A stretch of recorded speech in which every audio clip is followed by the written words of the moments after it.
China invades Taiwan. U.S. deploys 50,000 military troop and 100 tank to Taiwan Strait.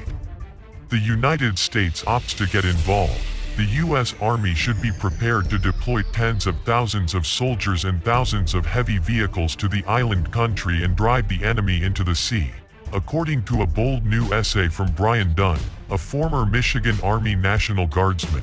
Dunn's essay is one of several Taiwan-themed think pieces in the latest issue of Military Review, the Army's professional journal. Many American military thinkers for decades have steered clear of publicly, and specifically, discussing the possibility of war between the United States and China over Taiwan. But with Beijing's escalating aggression in the Western Pacific and the Pentagon's own increasing attention on the region, that's changing. The U.S. Army is getting smart on Taiwan defense issues, tweeted Ian Easton, senior director at the Project 2049 Institute in Virginia. Dunn's scenario assumes that the People's Liberation Army succeeds in crossing the 100-mile-wide Taiwan Strait and establishing a lodgment in Taiwan. If China can then build up forces faster than Taiwan can mobilize and counterattack, Dunn asked, what can be done to prevent PLA ground forces from remaining on Taiwan in a frozen conflict that it can heat up at a time of its choosing to complete the conquest?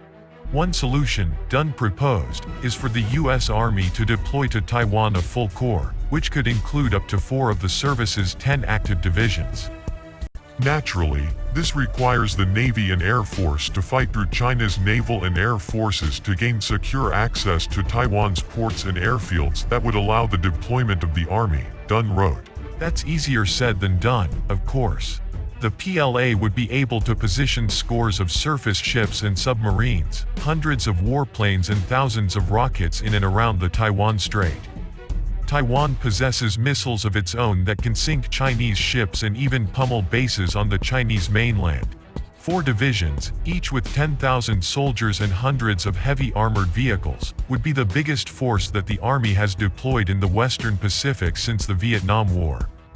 The Pentagon still practices surging forces into South Korea in the event of a North Korean attack, but it's been a long time since it prepared for a similar mobilization in Taiwan.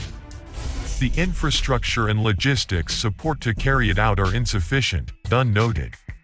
Washington might have to spend billions of dollars just to prepare for a corps-sized deployment in support of Taipei. Deploying troops would need lodging and supplies and experience staging across Taiwan's roads, rivers and railways. The preparations themselves would be highly provocative. The United States hasn't had bases in Taiwan since 1979. The former site of the U.S. Taiwan Defense Command headquarters is now a fine arts museum in Taipei.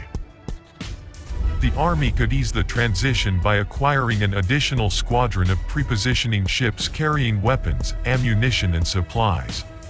The ships would sail to Taiwan during a crisis, ahead of or alongside the troop convoys.